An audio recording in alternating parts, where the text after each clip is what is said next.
నిరుద్యోగి హలో నిరుద్యోగి హలో నిరుద్యోగి జయప్రదం చేద్దాం నిరుద్యోగుల మహాసభని మహాధర్నాని ఇంద్రపార్క్ దగ్గర జయప్రదం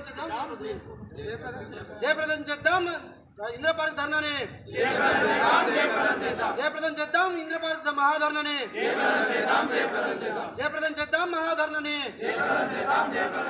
జై తెలంగాణ జాబ్ నోటిఫికేషన్స్ వెంటనే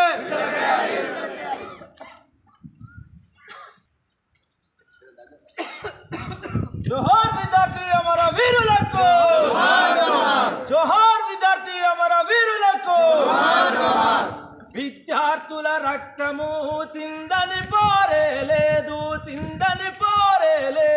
విద్యార్థుల త్యాగము రాయని చరితే లేదు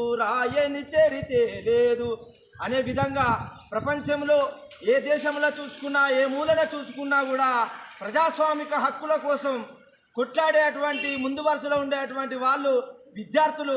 కాబట్టి మేము ఈ ఉస్మానియా యూనివర్సిటీ లైబ్రరీ నుంచి వెళ్ళి విన్నవించుకునేది ఏంటిదంటే, గౌరవనీయులైనటువంటి ముఖ్యమంత్రి రేవంత్ రెడ్డి గారు ఈరోజు మీ కాంగ్రెస్ ప్రభుత్వం కుర్చీలో కూర్చున్నది అంటే దానికి కారణము నిరుద్యోగులైనటువంటి విద్యార్థులే.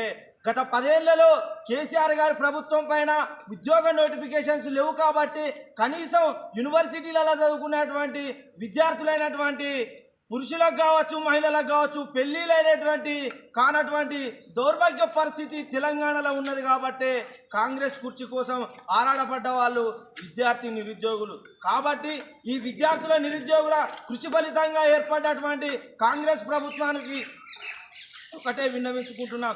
కాంగ్రెస్ ఎమ్మెల్యేలారా మీరు చెప్పండి, మీ ముఖ్యమంత్రి రేవంత్ రెడ్డి గారికి తెలంగాణ ఎందుకోసం ఏర్పడ్డది? నీళ్లు, నిధులు, నియామకాలు అనేటువంటి 3 అంశాల మీదే ఈ తెలంగాణ రాష్ట్రం అనేది ఆంధ్రప్రదేశ్ నుంచి వెళ్ళి మనం స్వేచ్ఛా స్వాతంత్రాన్ని కోరుకోవడం జరిగింది. గత 10 ఏళ్లలో కేసీఆర్ గారు చేయలేదని కాంగ్రెస్ని తెచ్చుకున్నాం. మరి అయ్యా రేవంత్ రెడ్డి గారు మీరు ఏం మాట్లాడుతున్నారు?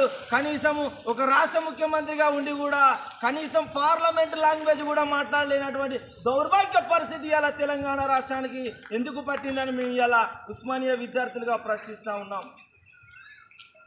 ఒక్క నోటిఫికేషన్స్ లేదు. కేసీఆర్ ఇచ్చినటువంటి నోటిఫికేషన్స్నే వాటిని మళ్ళీ రిక్రూట్మెంట్ చేసి ఇలా 1,60,000 ఉద్యోగాలు ఇచ్చినట్టు ఏడిచ్చినవా ముఖ్యమంత్రి రేవంత్ రెడ్డి గారు? మీరు ఎక్కడ నోటిఫికేషన్స్ ఇచ్చారు? మీరు వచ్చినాక డిఎల్ పడ్డదా, లేకపోతే కానిస్టేబుల్ పడ్డదా, ఎస్ఐ పడ్డదా, లేకపోతే మన వైద్య నోటిఫికేషన్స్ వచ్చినాయా, లేకపోతే విద్యుత్ నోటిఫికేషన్స్ వచ్చినాయా? కనీసం అవగాహన లేకుండా మాట్లాడడం అనేది చాలా దౌర్భాగ్యమైనటువంటి పరిస్థితి తెలంగాణకు పట్టుకున్నది. కాబట్టి ఇకనైనా